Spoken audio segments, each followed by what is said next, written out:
एक शाम प्राची टीवी पर सीरियल देख रही होती है। तभी उसकी सास वहां आती है।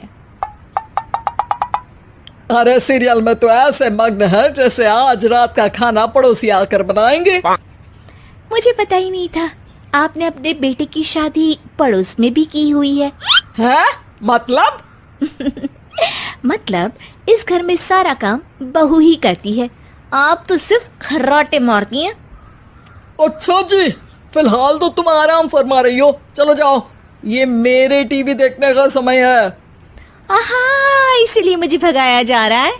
सॉरी, अब तो बिल्कुल नहीं जाऊंगी।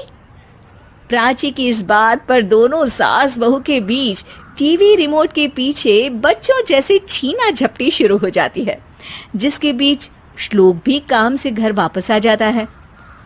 हाँ, आज मेरी चूहे बिल्ली की जोड़ी किस बात पर झगड़ रही है? अरे तेरे बीवी मुझे टीवी ही नहीं देखने दे रही।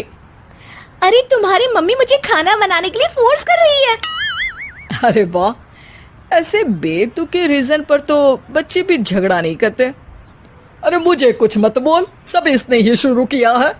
हाँ हाँ, जैसे आप तो बहुत दूध की धूली है ना। अरे बस, दोनों चुप। प्राची जाओ, खाने की तैयारी करो। और माँ तुम छोड़ो, तुम्हें क्या बोलूं, शांति से अपना सीरियल देखो, मुझे दोबारा लड़ने की आवाज सुनाई नहीं देनी चाहिए। ऐसा बोलकर श्लोक वहां से चला जाता है, जिसके पीछे पीछे प्राची भी कुछ न कुछ बड़बड़ाते हुए रसोई में चली जाती है।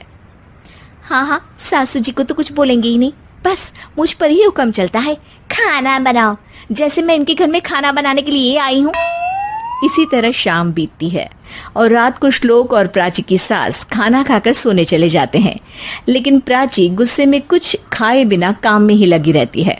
इस घर में किसी को घंटा फिक्र नहीं पड़ता, मैं खाऊं या भूखी रहूं।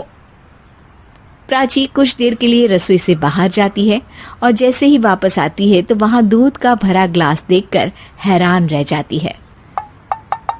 फिक्र पूरी है, बस दिखाना नहीं है।